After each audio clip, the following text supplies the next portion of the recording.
نبی اکرم صلی اللہ علیہ وآلہ وسلم کی نصیحتیں۔ امام جلال الدین سیوطی نے کنز الاعمال کی روایت سے نقل کیا ہے کہ ایک مرتبہ ہماری آنکھوں کے نور اور دین کے سرور محبوب رب کائنات جناب امام الانبیاء خاتم المرسلین حضرت محمد مصطفیٰ احمد مجتبیٰ صلی اللہ علیہ وآلہ وسلم کی خدمت مبارک میں ایک سائل نے حاضر ہو کر چند اہم اور ضروری باتوں کے متعلق سوال کیے۔ نبی کریم صلی اللہ علیہ وآلہ وسلم نے بعد حمد و ثنا جوابات ارشاد فرمائے۔ سائل: اے اللہ کے نبی، میری خواہش ہے کہ میں عالم بن جاؤں۔ نبی اکرم صلی اللہ علیہ وآلہ وسلم: تو اللہ سے ڈرتا رہ، بس بڑا عالم ہو جائے گا۔ یعنی اللہ کا خوف ہو اور اس کے حکموں پر عمل علم و حکمت کے خزانے خود بخود فراہم کر دے گا۔ سائل: میں چاہتا ہوں کہ دولت مند بن جاؤں۔ نبی اکرم صلی اللہ علیہ وآلہ وسلم: تو قناعت اختیار کر مالدار ہو جائے گا۔ سائل: میری خواہش ہے کہ سب سے بہتر شخص ہو جاؤں۔ نبی اکرم صلی اللہ علیہ وآلہ وسلم: سب سے بہتر وہ ہے جو لوگوں کو نفع پہنچائے۔ سائل: میں سب سے عادل شخص بننا چاہتا ہوں۔ نبی اکرم صلی اللہ علیہ وآلہ وسلم: اگر تو سب کے لیے وہی پسند کرے گا جو اپنے لیے پسند کرتا ہے تو سب سے زیادہ منصف اور عادل شخص بن جائے گا۔ سائل: میں اللہ کے دربار میں مقرب بننا چاہتا ہوں۔ نبی اکرم صلی اللہ علیہ وآلہ وسلم: ذکر الہی میں مصروف رہ تو تیری خواہش پوری ہو جائے گی۔ سائل: میں محسنوں اور نیکوکاروں سے دور ہونا چاہتا ہوں۔ نبی اکرم صلی اللہ علیہ وآلہ وسلم: اللہ کی عبادت کرو گویا تو اسے دیکھ رہا ہے، اگر یہ ممکن نہ ہو تو اس طرح کے جیسے وہ تجھ کو دیکھ رہا ہے۔ یہی الفاظ حدیث جبرائیل امین میں بھی ہیں۔ سائل: میں چاہتا ہوں کہ میرا ایمان مکمل ہو جائے۔ نبی اکرم صلی اللہ علیہ وآلہ وسلم: اپنے اخلاق درست کر لے، تیرا ایمان مکمل ہو جائے گا۔ سائل: میں اطاعت گزاروں میں سے بننا چاہتا ہوں۔ نبی اکرم صلی اللہ علیہ وآلہ وسلم: اپنے فرائض ادا کرتا رہے، مطیع افراد میں تیرا شمار ہوگا۔ سائل: میں اللہ کے سامنے اس حال میں حاضر ہونا چاہتا ہوں کہ تمام گناہوں سے پاک ہوں۔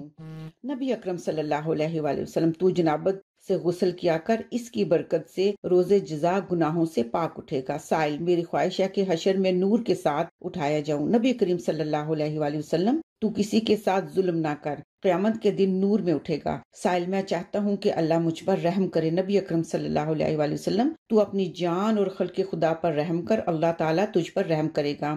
سائل: میں چاہتا ہوں کہ میرے گناہ کم ہوں۔ نبی اکرم صلی اللہ علیہ وآلہ وسلم: تو استغفار کیا کر، تیرے گناہ کم ہو جائیں گے۔ سائل: میں بزرگ بننا چاہتا ہوں۔ نبی اکرم صلی اللہ علیہ وآلہ وسلم: مصیبت پر لوگوں سے اللہ کی شکایت نہ کر، بزرگ ہو جائے گا۔ سائل: میں چاہتا ہوں کہ میرے رزق میں وسعت ہو۔ نبی اکرم صلی اللہ علیہ وسلم: تو ہمیشہ باطہارت رہ، تیرے رزق میں برکت ہوگی۔ سائل: میں چاہتا ہوں اللہ اور اس کے رسول کا دوست بن جاؤں۔ نبی اکرم صلی اللہ علیہ وآلہ وسلم: جو چیزیں اللہ اور اس کے رسول صلی اللہ علیہ وسلم کو پسند ہیں ان کو پسند کر، اور جن سے اللہ اور رسول صلی اللہ علیہ وسلم کو نفرت ہے ان سے نفرت کر۔ سائل: میں اللہ کے غضب سے بچنا چاہتا ہوں۔ نبی کریم صلی اللہ علیہ وآلہ وسلم: کسی پر بے جا غصہ نہ کر، اللہ کے غضب سے محفوظ رہے گا۔ سائل: میں اللہ کے دربار میں مستجاب الدعوات بننا چاہتا ہوں۔ نبی اکرم صلی اللہ علیہ وآلہ وسلم: تو حرام چیزوں اور حرام باتوں سے بچ۔ سائل: میں چاہتا ہوں کہ اللہ مجھ کو قیامت کے دن سب کے سامنے رسوا نہ کرے۔ نبی اکرم صلی اللہ علیہ وسلم: اپنی شرمگاہ کی حفاظت کر، اللہ تجھ کو رسوا نہ کرے گا۔ سائل: میں چاہتا ہوں کہ اللہ میرے عیب چھپا لے۔ نبی اکرم صلی اللہ علیہ وآلہ وسلم: تو اپنے بھائیوں کے عیب چھپا، اللہ تیرا عیب کی پردہ پوشی کرے گا۔ سائل: میری غلطیاں کیسے معاف ہوں گی؟ نبی اکرم صلی اللہ علیہ وآلہ وسلم: خوف خدا سے رونے، خدا سے عاجزی کرنے اور بیماری سے۔ سائل: کون سی نیکی اللہ کے نزدیک افضل ہے؟ نبی اکرم صلی اللہ علیہ وآلہ وسلم: اچھے اخلاق، انکساری، مصیبتوں پر صبر اور اللہ کے فیصلوں پر خوشی کا اظہار۔ ایسی لڑائی جس میں غالب مغلوب سے زیادہ ذلیل ہو۔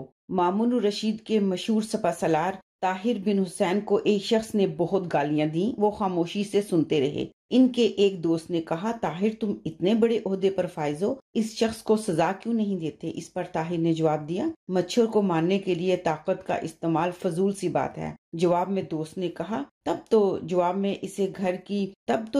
اسے کھری کھری سنا کر اس کی زبان تو بند کر سکتے ہو۔ طاہر ہنسے اور بولے، میں ایسی لڑائی میں کیوں حصہ لوں جس میں غالب مغلوب سے زیادہ ذلیل و خوار ہو؟